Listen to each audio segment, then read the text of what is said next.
You're listening to the Slow Ride Podcast.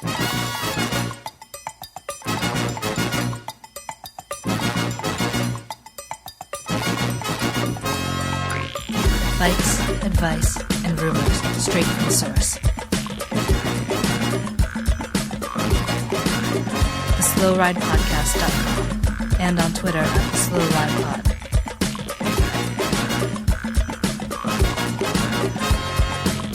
Enjoy the ride.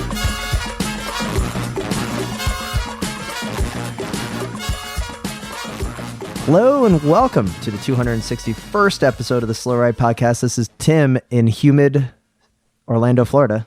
This is Matt in beautiful fall is in the air, cross is coming, Minneapolis. And this is Spencer in regular old Boston, where things are normal and nothing's weird and humid. Normal. Real Cool. vanilla up here.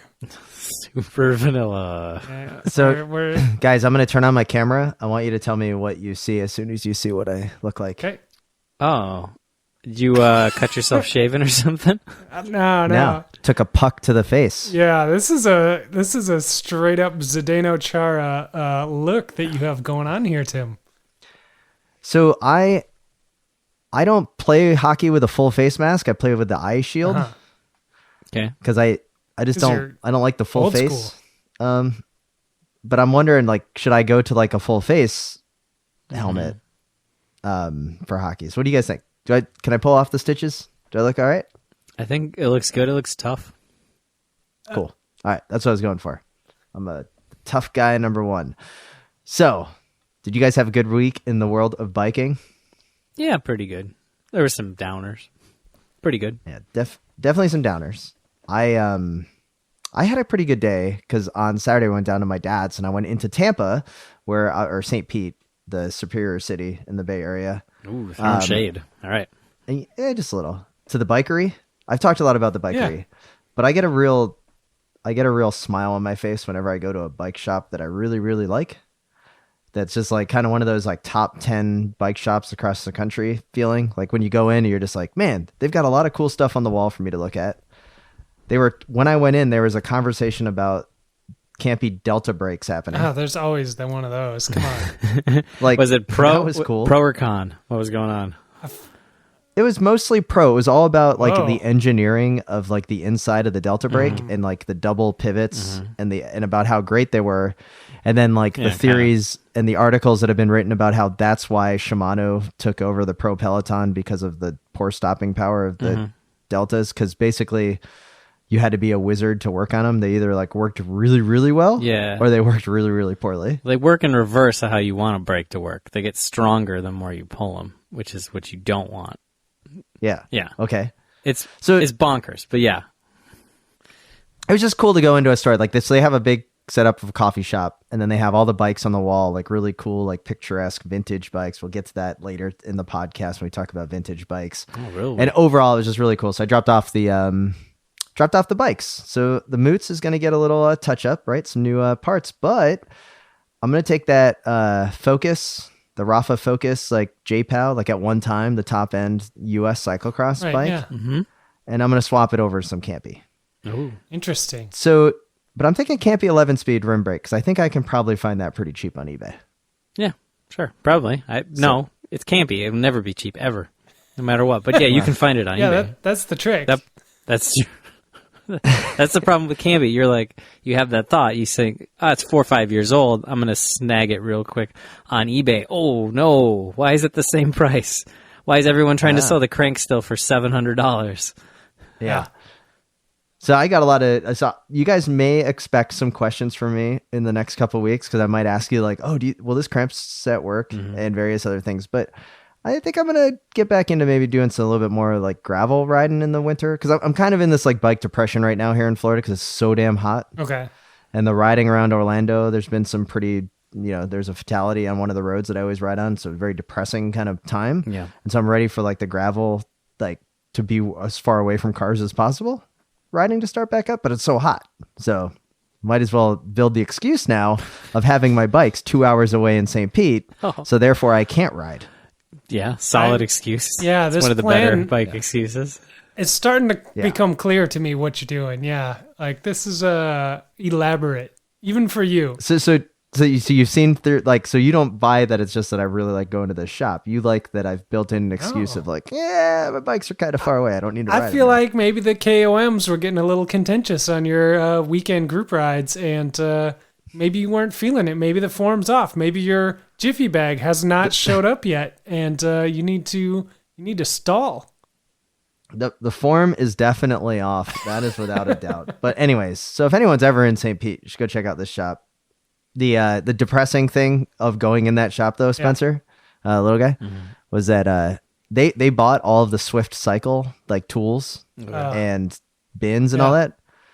The work stand, they took the work stand away and they replaced it with one of those like Park Tool hydraulic ones, like where they push the button and the thing like raises up. And I was like, oh, like that's way nicer than the tool stand they bought from us. But I was like, oh man. So now it's like the bike wash stand in the front of the like in the garage area, and I was like, oh, that kind of sucked. Let me ask you this: do they have is there anything you bought for Swift that you really wanted to have in the shop but it never sold, and that you sold to them and that it's still there, and so you can go in and be like, sucker, when are you going to sell that red Philwood quick release? No, that's too bad. I'm trying to think of like what I'd have to ask a friend of the pod, Keith, what was like the item I brought into Swift Cycle that I knew for sure was going to sell. I do know for a fact that I almost convinced Keith to buy all like 100% of the remaining supply of the Focus Mares Canty cross bike before, because remember they went all to disc, and I believe I remember talking to you guys trying to like back up because they still had like 15 of these frames in the US, and I was thinking like, oh man, I should just buy all those and then I'm gonna be a millionaire with this purchase. Yeah, maybe. I think it's probably a pretty good idea I didn't buy those. I mean, I would want one. I think history would not have looked kindly on you. Anyway, well, in the world of bikes, we do need to get into to mention, little guy, we were talking a little bit in the podcast green room about some of the sadness coming out of one of our favorite races, which is the Tour of Poland. So, So what do you got? Well, I'm sure as most people know by this point that Bjorg, I'll mispronounce his name, Lambrecht, I think is how you pronounce it, of Lotto Soudal crashed on stage 3 and had some like internal hemorrhaging, and then I think he had a heart attack, and then he died in the hospital or on the way to the hospital. So obviously that was super, super sad point of our week for cycling. I never like to see that. And yeah, I don't know. Tour Poland's cool, but that was a huge bummer. Yeah, definitely a downer. And then Spencer, you were also talking like before we were recording, it's just like crap luck for Red Lotto. Yeah, Red Lotto has gotten the short straw a few times recently with up and coming riders crashing and just having just a lot of issues there, and that sucks. That's tough for a team to go through one time. Like you hope no team will ever have to go through that even one time, but then they have to go through a couple of these. We're going to send some shout outs to Red Lotto and the team and the staff and everybody there, and hope they're doing okay. Yeah, definitely. And it shouldn't go without mentioning, obviously with that sadness, but we did get hit up multiple times on both Instagram, Twitter, and our email. We were talking about the headwear draft, if you will, or kind of like the accoutrements on the podium. Mm-hmm. A little sad to see, but yeah, the Pavel Sivakov podium, the Ineos rider with like I don't know how you would describe this hat. It's like a papal. It's like what the Pope would wear. Yeah, kind of looks like a not as nice as the Classico San Sebastian, but what is up with the back-to-back cool hats on the top podium? I mean, is this the new? Are we onto something here? Maybe it's an August thing I'm not aware of in Europe. It's like because most of Europe goes on vacation in August, right? So maybe all the funny hats come out.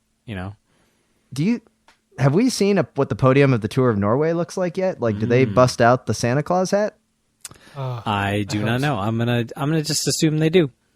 Yeah, maybe some antlers. Like the second and third place guys get to wear antlers, and then get to wear antlers. Well, so Well, if we're gonna, no, you go on. We're gonna talk about. Well, I was just going to pivot to the dominance that, because there's the European Championships, right? Yeah. But then I do want to mention that there's also the Women's Tour of Scotland. And the only reason I want to bring this up is an American took the win. Leah Thomas took the win for the Bigla team. And the Bigla team just completely dominated and won every single jersey.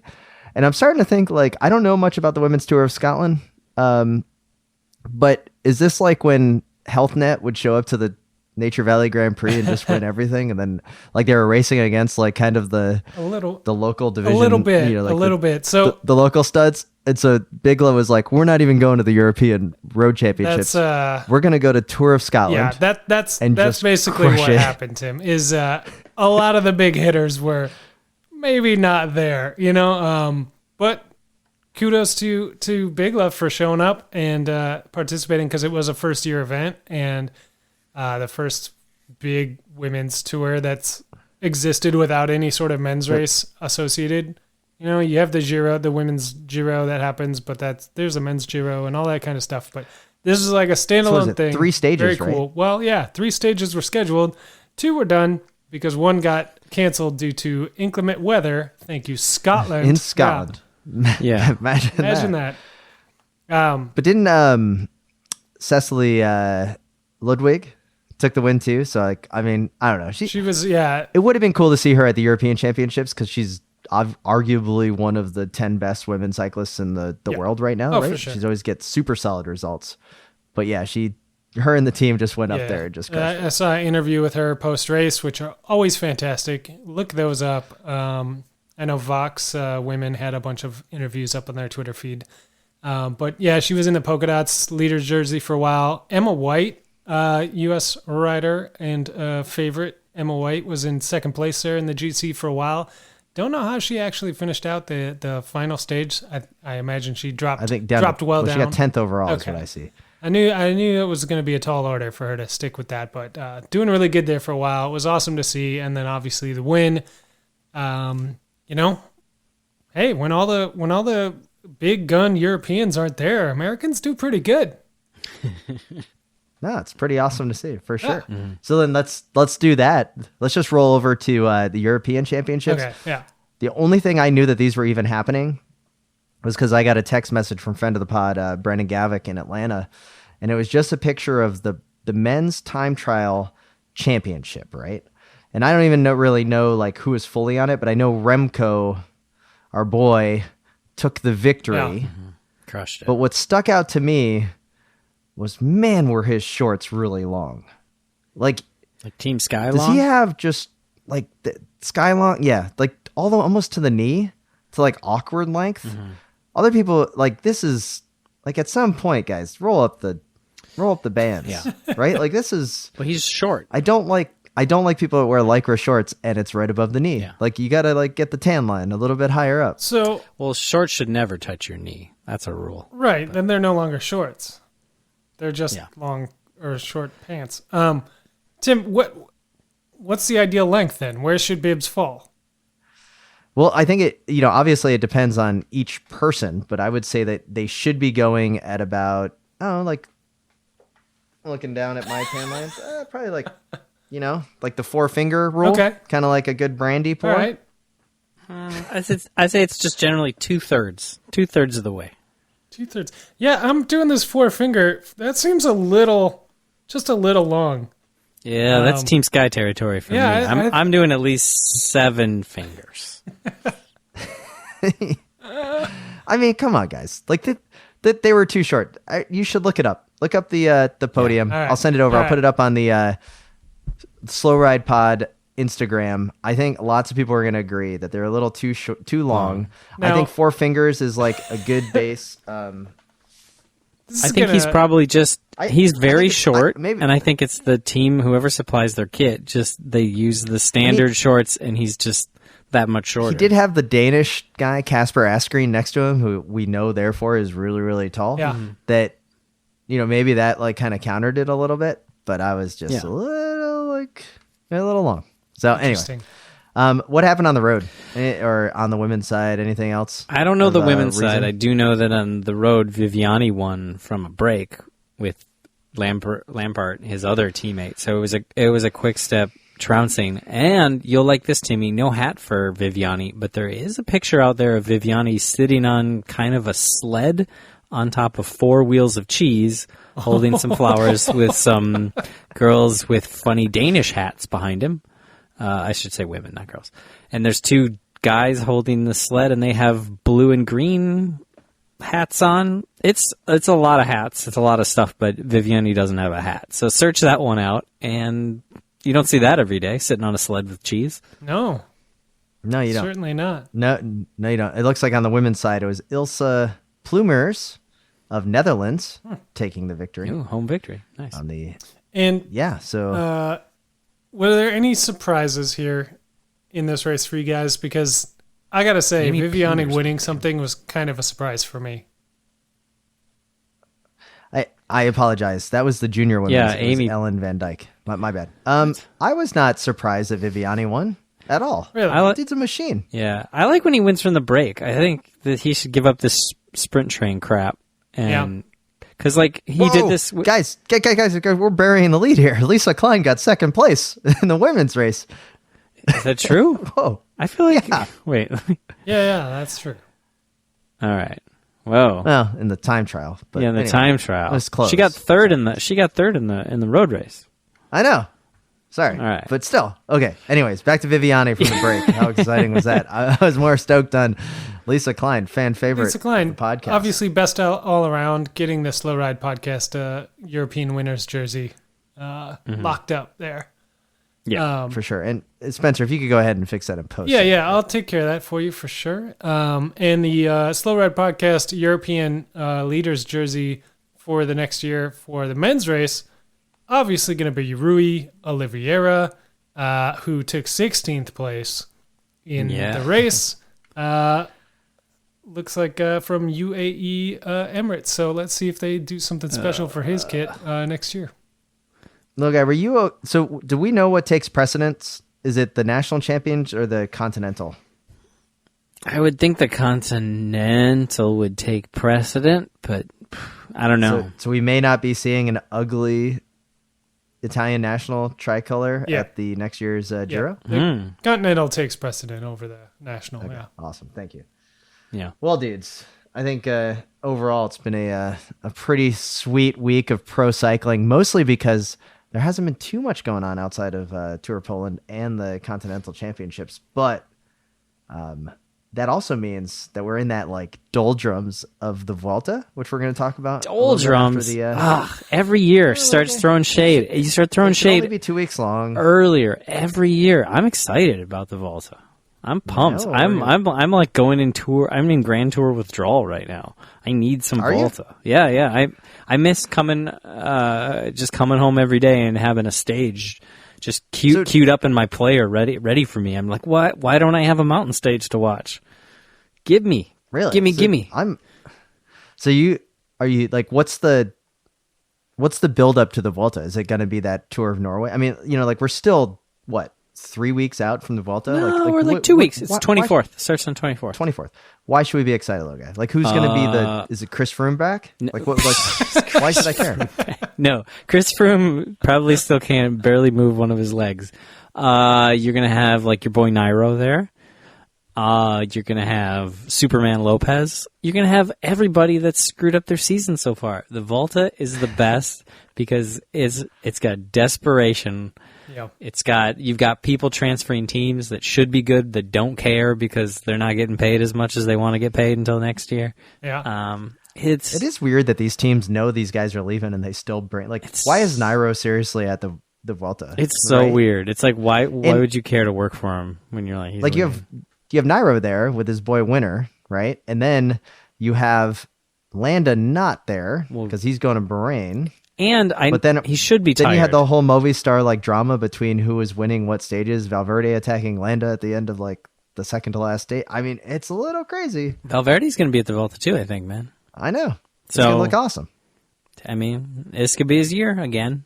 All right, I'm looking at it. So here's a good roller derby prop. Will Tony Martin make it out of the? Will Tony Martin finish without a disqualification?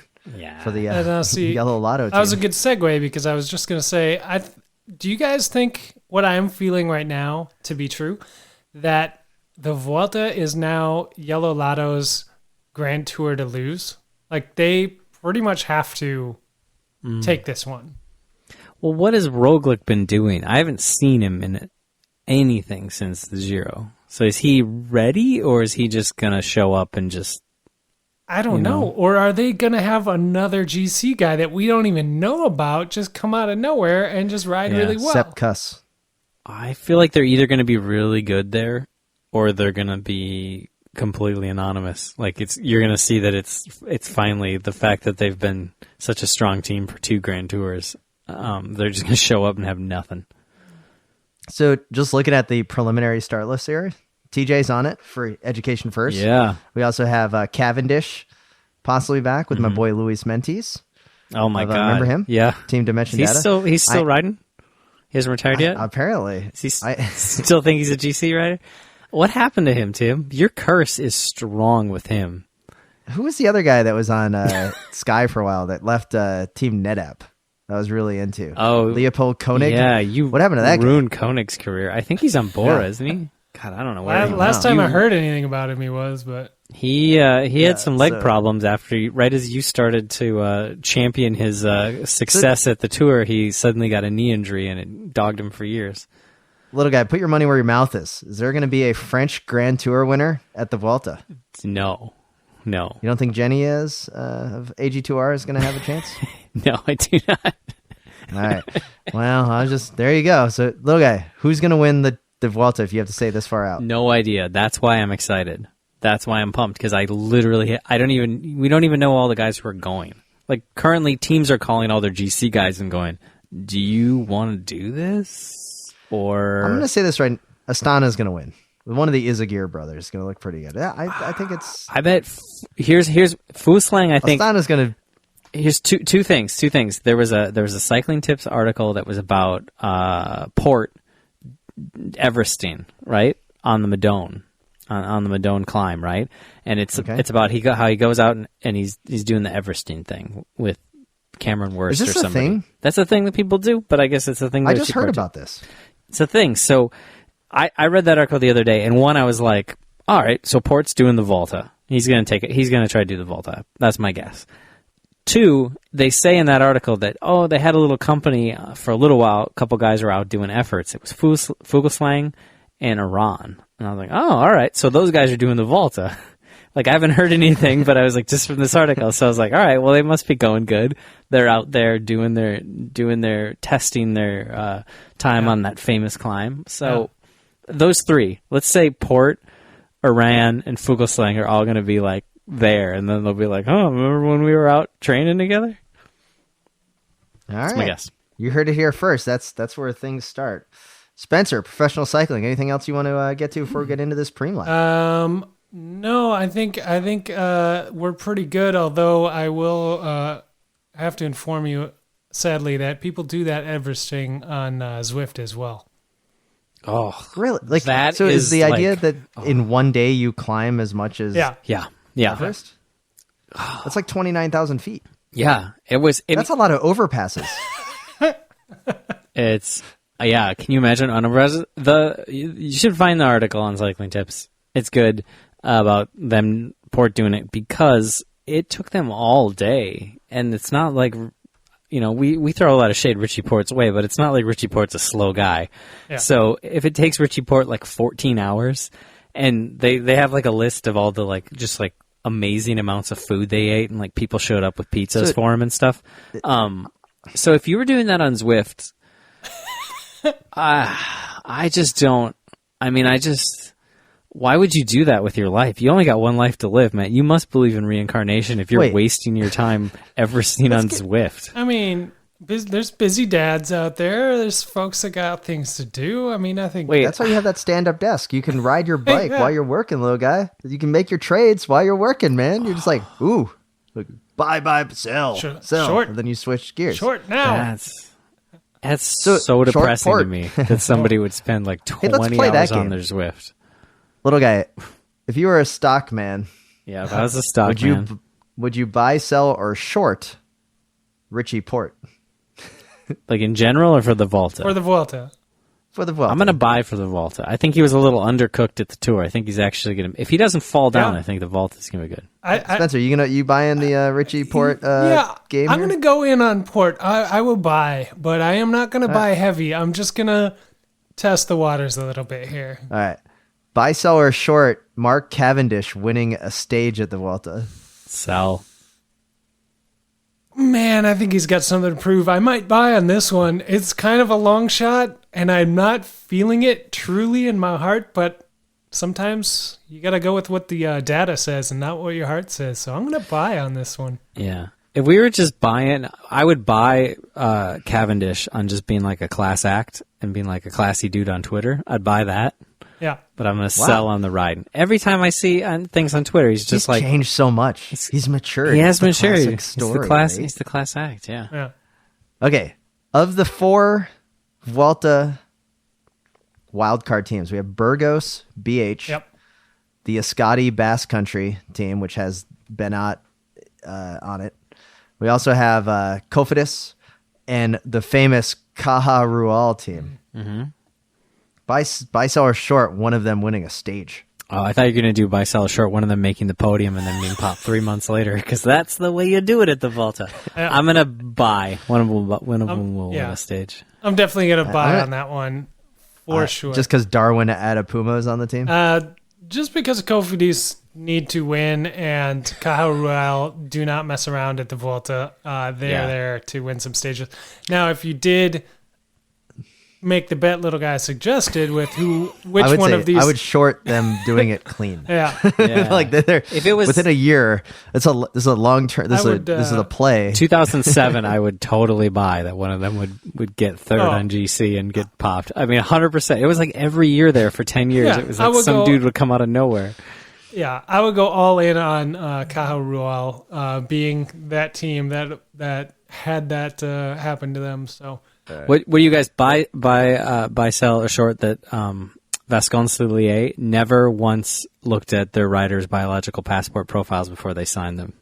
Oh, back in the day, they had Rico and they had that Mosk whatever guy who got third in the Volta and got popped. No, they were looking at their biological passports. They were just seeing how much more gas. Oh my god! They had Louis Westra who admitted to doping. I can't even think of who else was on that team, but I'm pretty sure that team, little guy, their whole entire plan for biological doping was to start the baseline really, really, really high. Yeah. Kind of reminds me of when I used to work at UPS, and then they would be like, hey man, can you go down to the wall and like load some trucks? And I'd go down there and I would do like the absolute minimum so that like there was nothing but improvement. Because like these new guys would always come in and they'd be like just loading that trailer up. Yeah. Like loading it up, hundreds of boxes an hour. And I'd be over there like, deep. 1, and then I'd be like, wow, I'm working as hard as I can. That was back when Tim was awesome. Yeah, that's a lot like this podcast. Yeah. All right, let's get into this pre-mod. Okay.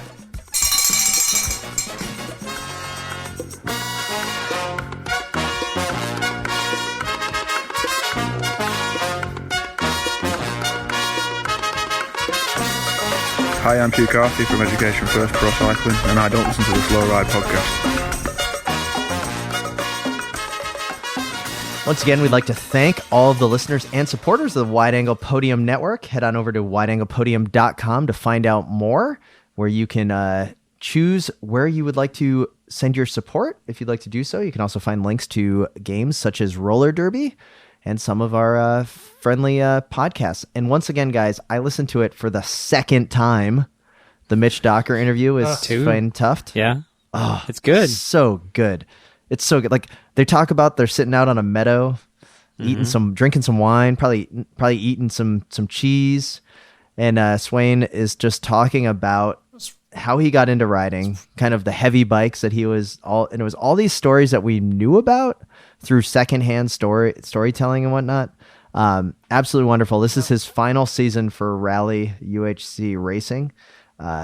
Definitely once again on our Mount Rushmore, but check it out. The Mitch Docker Life in the Peloton Tim podcast. I started listening to this, but I haven't finished it yet. And I do know that Mitch did a nice thing with recording there outdoors, get sort of the ambiance and everything. But are you sure that they weren't with a Foster's and maybe some toast with like Marmite on it.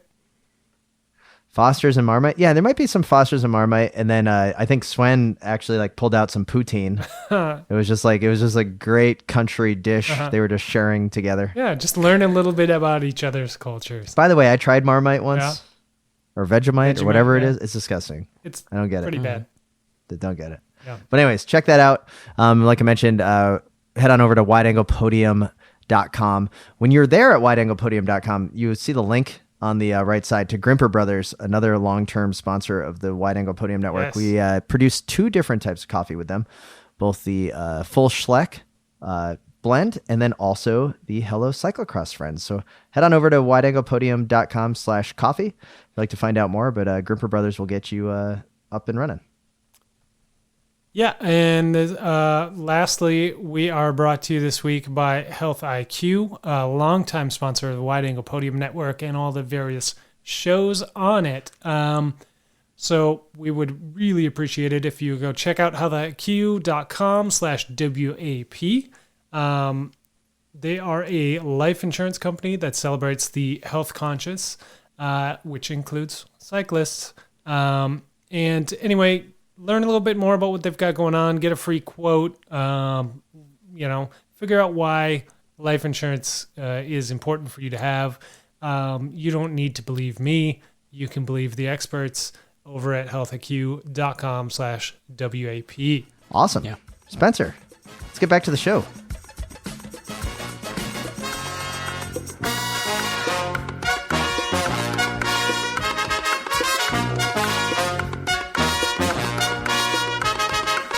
My name is Lotta Lepistö, and I'm listening to the Slow Ride podcast.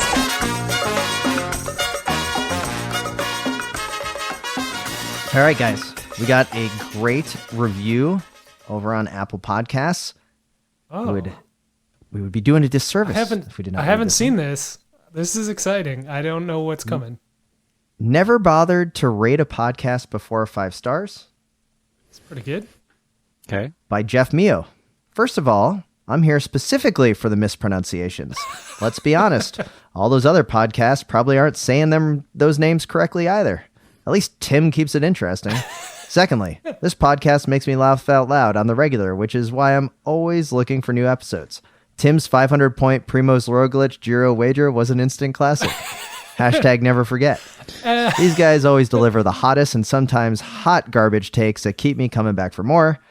They tell it like it is without the fear of reprisal because they're not going to be trying to sit in the back seat of a team car at the Vuelta or going out for training rides with their pro buddies. Time out there. If any team would like to put us in the back of their car at the Vuelta, we will blow up your spot. Caja Rural? Yeah. Like we can totally develop that US market if you're still sponsored by Fuji. Yeah, which may have gone bankrupt. I don't know. I have a Fuji. You guys. Yeah. It's 35 years old, but I have a Fuji. I'm totally into this idea of totally getting my opinions and my hot takes bought by professional cycling teams for the chance of being in the back of the team car. Yeah. Nobody has liked our takes enough yet. And I've talked about this before. The whole reason I started the podcast was to get a press pass, which we got at 2015 Richmond World Championships, where we absolutely slayed it with some amazing interviews. Yep. Go back to that live show that we did also. Oh, So great super stuff. good. Okay, let me get back to it. Yeah. Okay. The 3-headed Hydra that works so well for Movistar really clicks in the podcast format, so I hope you can bring Little Guy back into the fold. Hey. He's back. I'm here. Hi. Landa has returned to the podcast because I'm clearly Valverde. Yeah, that tracks. Lastly, please keep up the campaign to deter Sagan from wearing the World Championship stripes if he actually doesn't win Worlds. More people should be protesting that kit. I absolutely agree. That kit was an abomination that he gets to wear that wide of a stripe. Yeah. Trying to take that shine away from Valverde. Sincerely, Jeff, don't even try to say my last name, Milonovic. There's not an N in there. Mahovolic. So thanks, Jeff, for the support and the great review. I love it. We appreciate that. Guys, I think we could pull off Caja Rural. You know, if that was a thing that happens, I think that's a team we could actually pull off.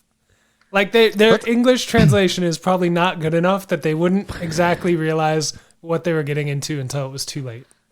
So I am looking at this Vuelta start list. I'm trying to figure out what teams have we made really mad if they actually listen to us, and which ones would be like, who are the like we know Ineos right away is going to be like, they actually have press people like following, and they're like, no, these guys are absolute garbage. So Spencer, I'm with you. We need to go down to like third rung, right? And it's of the ladder. It's not going to be a French team, because speaking of Richmond Worlds, when I tried to talk to Team France, they just all completely ignored, like classic French style, like completely ignored me, pretend they didn't speak English, everything, and I got nowhere. So I don't even think that road is worth going down. No Cofidis for us, no FDJ. I'm 100% certain we definitely cannot get in the Movistar, because they would be so worried that we would just like want to talk to Valverde the whole time. Hey, let me get on the radio. Yeah. Well, tell them what to do. Yeah. Do you I'm think so he needs mad another gel?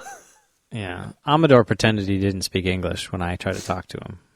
Yeah. And then I heard him that was- speaking English to somebody right after that. I was like, come on, dude. That hurts my feelings. We learned this, little guy. The key is when we have these press passes and we get in, like, you just follow the established, well-known journalists, and then you wait for them to be done asking their question, and then you say, like how are the sensations today? And then they have to answer you. Yeah. I wasn't any good. You guys were way better at interviewing people than me. I was total garbage. I was rubbish. I did get to talk to Tom Dumoulin, so maybe there's a chance we could get in his team's car. Maybe he remembers me. Yellow lot. Okay, what about... Do you guys remember how tall it was around like the Dutch? They were really tall in person. I know you guys made fun of me when I said that, but like, think back to being at Richmond Worlds, walking over to that Spanish tent, short. You go over to that Dutch one, holy crap, giants. Like Gesink was there, Dumoulin was there. It was nutso. I caught a minivan full of Terpstra and Dumoulin in the parking lot, and they were just like trying to change, and I was like, hey guys, can I ask you a couple questions? So we might have to make a call to our friend Mitch Docker to see if he can get us in the Education First car. Although I think we would be in like the third car, because right, there's like the two different, like, oh, you're going to be in the feed zone. That's up cool. there. So that may not work. I think, guys, it's either going to be Caja Rural or it's going to be like Mitchelton Scott. Let me pitch this. What about Katusha? They're not going to exist anymore. They probably don't care. I'd be a little scared. I mean, they probably drive a little crazy. Yeah, and they're owned by that. They're owned by that Russian dude who's on the UCI steering committee. He's not giving that team up. He's not giving that team up. He can make people disappear way too easily, I think. What about Astana though? He makes careers disappear. So Astana could be a good team, because we could maybe get in their next music video. Yeah, that could be good. All right. That's possible. Working on it.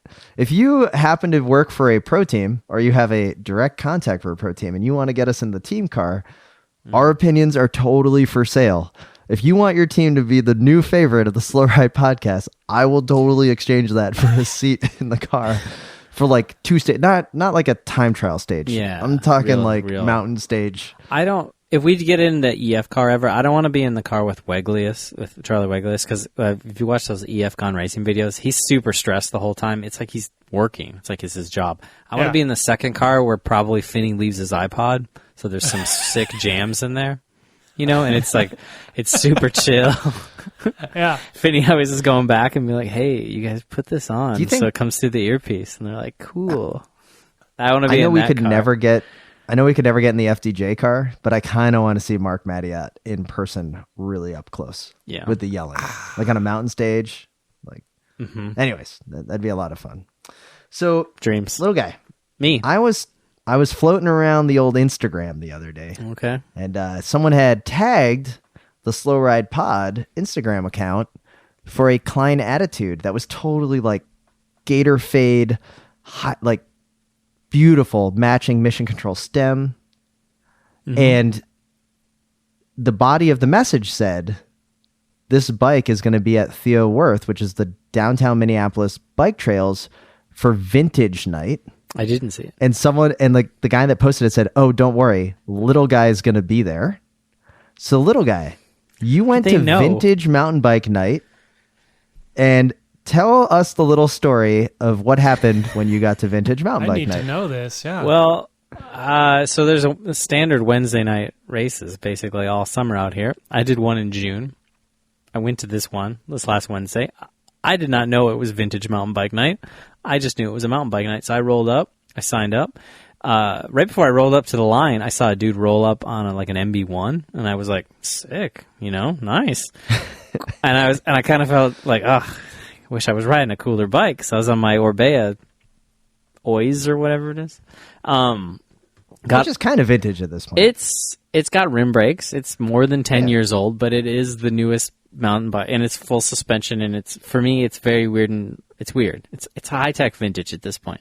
But I got up to the line, and I noticed a lot of very vintage bikes. Hurl was there on an old Ritchie.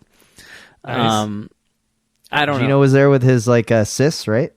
His Bianchi sis. Yeah, I didn't. People had funny outfits on too. It was hard to recognize people. After the race, I saw more people than I realized were there when I was waiting at the line and stuff. So yeah, a whole bunch of vintage bikes, and I felt out of place because I wasn't on the most vintage thing in the race. Which How many is almost rigid forks? I would say, I don't know, a lot. All the people. I don't know how many people were in the race. Everyone who finished behind me was on a rigid fork. Let's say that. What were you having an identity crisis on the line? Because you have spent the better part of, I don't know, a decade showing up to these mountain bike races on a vintage bike. Yeah. And then the one night that you show up on a relatively new-ish bike. Yeah, with suspension, yeah. They pull a vintage night on you. Little guy, are you okay? You must have beat up your pillow when you got home. You couldn't go to bed. You're like, oh man, this was my night to shine. Yeah. And instead, you're the guy that didn't participate. Well, it's true. I've got a bunch of. Did you flip it? Did you flip it and say yeah, I didn't participate because I'm the one that's living the cause every week. I'm not out here playing your games just to build up your attendance. That's I'm here because I am a bike racer. I mean, I will admit I did kind of have that thought as everyone was kind of like, oh, look how funny this is and this bike and all these things. I was like, what? They're just bikes, dudes. Sometimes you ride a rigid bike, sometimes you ride a full suspension bike. It's cute to see the 18-year-old racers ride a rigid bike, and they just can't they just look at it and they don't understand how it existed. It's like if you handed a rotary telephone to them or something, it's the same way. They're grabbing their rim brakes and they're just giggling. How do you stop? Yeah. I'm just you'll be fine. Just don't brake. You just gotta plan ahead. Why are you using your what brakes? kills me though, little guy, is you have a Klein attitude. Yeah, well, so my client, I don't have an attitude. He has a I have a Pulse. Pulse 2 Oh, that's right, comp Pulse. or something. But my Klein right now has super big swept back handlebars because it usually has the Ibert seat on it that clamps to the stem and kind of sits over the top tube. So I've got to have my arms around little Tom Boonen. So you should have brought him to the race. yeah, he came to one earlier in the summer, but he didn't come this time. So I felt out of place. I almost, and I even wore just nothing, not even a super vintage kit. If I had known, I would have brought the Schwamigan bike at least and gone, drop bars and down and barn shifters, and I would have worn a sillier kit. But I don't know things. So what's the kit that's in the what would you have pulled out? Was it the pink jersey with the white sleeves? Do you still have that? That's vintage me. I still have that. I have a Onza. Remember Onza brakes or Onza or however it is, tires and brakes and stuff back in the day in the 90s. I have one, and they had a porcupine logo. I have a jersey of theirs that's uncomfortably hot. Probably would have worn that though. Spencer, So, 1/3 zip. disappointed. 1/3 zip. Spencer, how disappointed are you in little guy for not bringing his for showing up with a full suspension bike on vintage night? I'm curious how long this has been in the works in the Minneapolis mountain bike scene, because I feel like this was a setup. I feel like they have been gaslighting little guy for at least a couple of years, and it's a thing of beauty. They just executed it to perfection. Everyone showed up on a vintage bike, and he didn't. Not everybody, but yeah. I mean, they're lucky I showed up because I almost I ended up working later than I thought I was, and I almost blew off going to it because I didn't think I was going to make it home in time to grab all my stuff and get up there. So Then the final question that everybody's going to want to know is, since you are on a technically far superior bike, you dominated this race and won, correct? Well, by dominate, you mean that I finished basically where I finished the whole shot? Yeah. I mean, I got 21st, I think, out of 40 some or 50 or something. So I basically like where I slotted into the woods in the whole shot. I think I lost a place and then I picked up a place or something. So the thing that I've learned from watching the Mountain Bike World Cups recently on Red Bull is that's the same exact thing that Matthew Vanderpool does. So I think you're onto something. Yeah. You just need to maybe just tweak it just a little bit and not slot into like 40th or whatever. Well, I will say I'm legitimately happy with my result because in the previous mountain bike races I'd done, I had looked at my lap times and it was always like I'd finished not far off the same position, but my lap times were good. Oh no, what happened? And this one, and this race, at least my lap times were like very consistent. You know, they were off by a little difference each lap. But like I didn't blow up, which was the first. I've only done 3 races this year, but I finally didn't blow up. I went out harder. I went faster in the beginning, and then I didn't blow up. So I was like super happy to like maybe I'll be able to actually put it together a decent race at some point this year. Yeah, well, you know, you only got a couple weeks left, but we're stoked for you. But Cross is coming, Tim. Have you ever heard? There's a hashtag out there. It's coming, but I think we do need to talk a little bit. Spencer alluded to was the World Cup weekend in Lenzerheide, Switzerland, and it was a full event, both from downhill on down. So you have Perron beating Greg Minar in the men's downhill. You have Marianne. How do you say that, Spencer? Is it Caribou? Yeah, sure. Go with that. I don't have it in front of me. Over Tracy Hanna in the women's downhill. But on the men's side, in the short track, let's go and we'll talk short track quickly. It's become a normal thing of just seeing Matthew Vanderpool beat up on Henry Avicini in the sprint. But once again, Vanderpool scheduled tweet and PFP taking the win on the women's side of the short track race. Tim, did you? Now, I know you wanted to blow over this quick, but I have to interject here because something amazing happened in that women's short track race, and I don't know if you saw it because no, I didn't. Sounds like you didn't. I only watched the men's race, unfortunately. We had a post up with 1 lap to go. Oh, we did? We had a post up with 1 lap to go. Yeah. Elizabeth Brenna, Germany, she ended up finishing 21st. She laid down a massive attack, huge sprint, into the bell lap, arm in the air, super psyched for just a moment until the facial expression changed, and she basically collapsed on the side and was just like, let everybody go by, and like didn't know what to do. Now that I know that happened, I kind of want to hate watch it. Right? Like I want to go like see this, but not because I feel so horrible. It was going from first place, the victory, the certain victory. Like, I am in this contract for the next year. Yeah. Things are great to 21st place behind. It was a great race. Eva Lechner. Yeah. It was a great race overall. There were a few foot downs and crashes and slide outs and things, nothing major, but like it kept you on your toes. It was a great short track race. So go check that one out.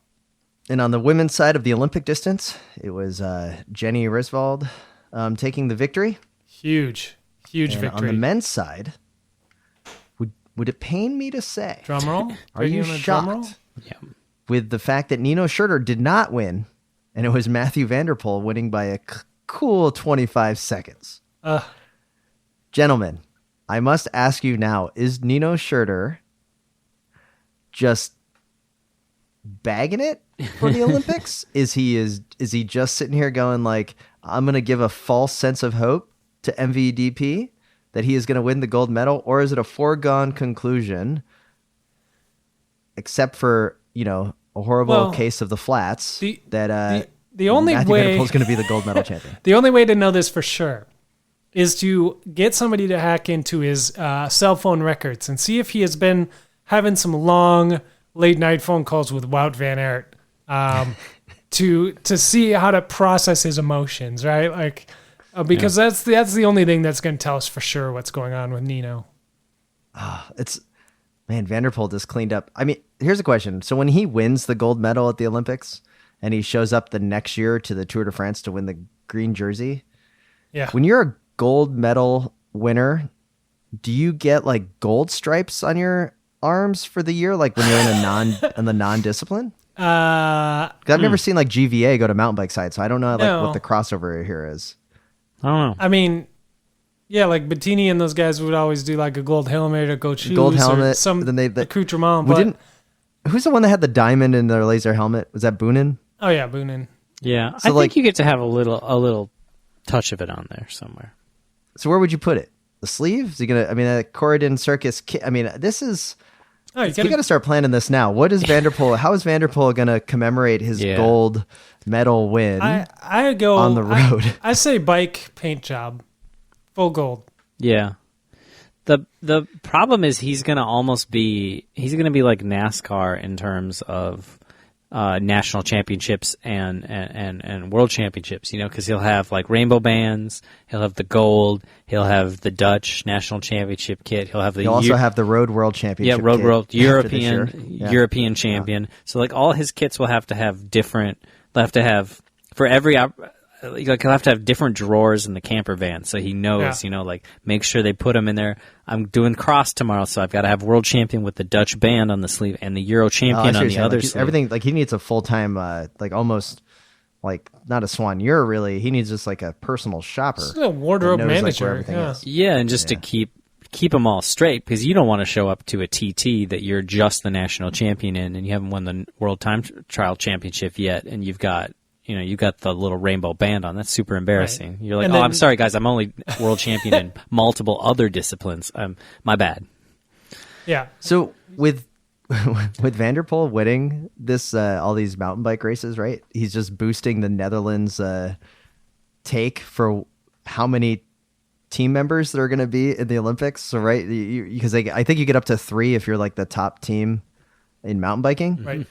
So you got to go down to in this weekend's race. You got to go in 20th place to get Milan Vader. So he's probably going to the Olympics. Milan, why don't you just go thank Matthew Vanderpool for getting you enough spots? Yeah.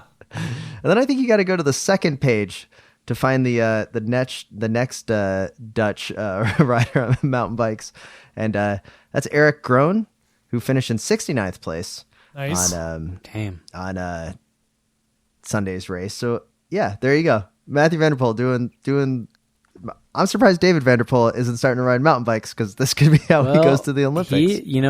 He had that bad injury at the beginning of the road season, so I wouldn't put it by him next year. Do you think showing Do you up? think Matthew Vanderpool flexes on this and says like, "Hey, you're taking my brother"? Well, I bet if he starts showing up to some next summer, he'd be doing better than 69th, man. I don't know. I feel like the Vanderpool name right now, you're carrying a lot of weight regardless. Doesn't matter if you got results or not. Somebody's going to sign you, because they're just going to add another couple of zeros at the end of that check. Yeah. You're good to go if you're in the Vanderpool clan. Man, Speaking of go on, Tim. Speaking of brothers, with Nibali being officially signed to Trek, do we know if Antonio Nibali is going to Trek too? Yes, he is. Oh yeah, of course, 100%. Fuck. Yeah. Hey man, little guy Spencer, you guys are my brothers. If I ever got signed to a pro contract, I'd let you guys come over. You Appreciate gotta that. sign my two friends though. So we did have the Alma GP contest a couple weeks ago, and friend of the podcast, longtime listener and supporter, Ruby Roubaix on Twitter. So make sure you go find Ruby on Twitter over at Ruby_Roubaix. Always goes out to the Tour de France, Paris-Roubaix, some of the best tweets and photographs of how to watch it. Also sent us a great email of what to see. So as an example, this long email of how to go watch the tour, or any of the classics, trying to set it up so that Ruby can be our personal tour guide, guys, to Trobro Lyon.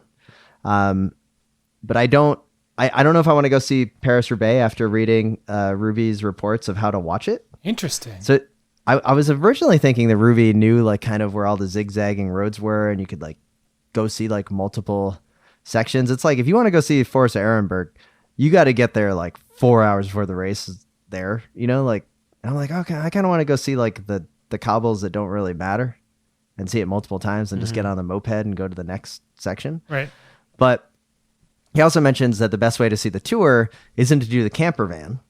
So if you guys are planning on doing a camper van with me, like that's not going to happen. He said that nowadays they just like shut down the roads all the time, like well in advance. And the best way to do the tour coverage is you pick like a city that's close to like 6 stages in the middle, and then you just kind of drive out each day to see like a little bit, and then you go back to the cafe. The hub and watch it spoke. on the old Hub and spoke system, right?